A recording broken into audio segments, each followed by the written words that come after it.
Ruy Lopez opening, Berlin, El Hermit, Berlin wall defense, 9.nc3k810.rd1. Balanced, neither player ever had an advantage. That game was pretty competitive. Both players had an amazing opening. That was an incredible middle game by both players. Sharp games are frequently the result of starting with the king's pawn, since it dominates the center and frees up the bishop and queen on the light squares.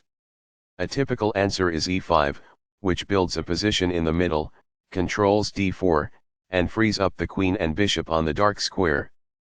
The move nf3 advances the knight toward the center, engages the e5 piece in combat, and sets up a castle. nc6 defends the pawn on e5, advances the knight toward the center, and scans the d4 square. The Ruy Lopez opening develops the bishop to immediately attack the knight on c6, the lone defender of the e5 pawn. nf6 advances the knight and engages in an attack on the exposed e4 pawn. Castling gets the king out of the center and activates the rook. nxe4 captures the e4 pawn and places the knight in the center of the board where it controls many important squares. d4 opens up the center, attacks the e5 pawn and allows the dark squared bishop to develop. d6 retreats the knight to a central square where it attacks the bishop on b5. bxc6 captures the knight and forces black to double the c-pawns. dxc6 captures the bishop, opens up the d-file and allows the light squared bishop to develop. dxe5 captures the e5 pawn, attacks the knight on d6 and controls the f6 square.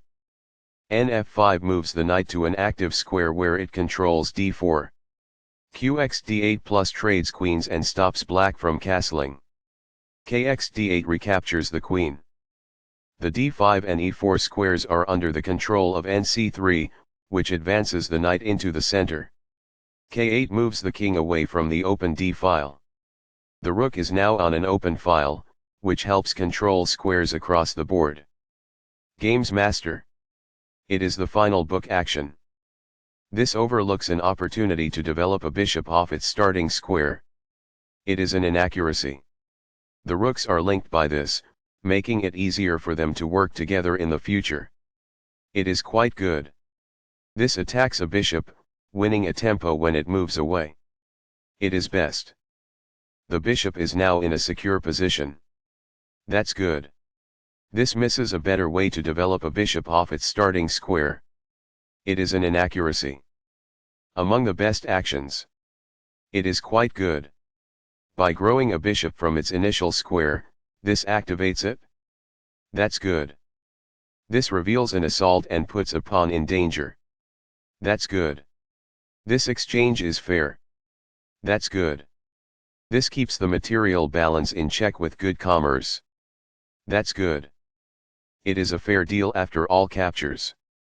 It is ideal. What I would have advised is that. It is ideal.